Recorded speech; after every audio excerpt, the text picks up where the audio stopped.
Michael movie, I finally watched it, but I'm not gonna spoil it. But here's my take on it. I feel like everybody should still go see it. It's a good movie to me. I feel like they didn't have to give us an insight of Michael, and this is the final movie of him. Yes, they could have added so much more into it. Like, we saw Michael as Jackson 5 in the living room, and then you blank, he's a teenager in the mansion, and then you blank, he's a whole different color and a grown up. So you miss parts there. And we wanted to know more about, like, why Joe was doing the things that he was doing, like what made him lash out, even though y'all showed us him whooping Michael because they was tired from after doing all them shows. But like, just so much more of them in the background. And why in the hell Catherine sat there and let all that happen to them, knowing all the stuff that was going down, even down to the girls. I feel so bad for them and what they had to endure with their daddy, even though they won't talk about it. But it's, the interviews are out there. And also the fact that Joseph didn't want them to call him dad, it's just like, huh?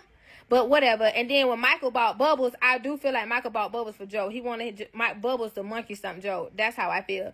But just looking at the movie and then going back to how Michael was really seen in the world, it's just sad to see. Y'all touched on the vertigo, but y'all didn't give us enough insight of like how he actually felt about it. You know, because back in the day, everybody said Michael was bleaching his skin because he didn't want to be black. Whole time he had a skin condition. And then after the Pepsi commercial, like how he really was after that, that's when his whole insomnia, anxiety, we didn't even know that he wasn't really sleeping after that commercial. Like, we found that out on other platforms, like not this movie. It didn't touch on a lot of stuff that I feel like it should have touched on.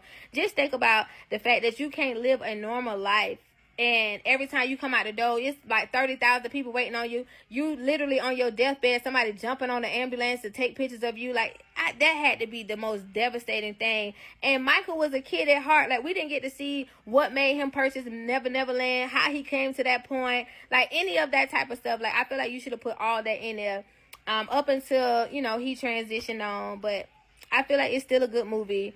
Thank y'all just to give us an insight of Michael. The little Michael was a great actor.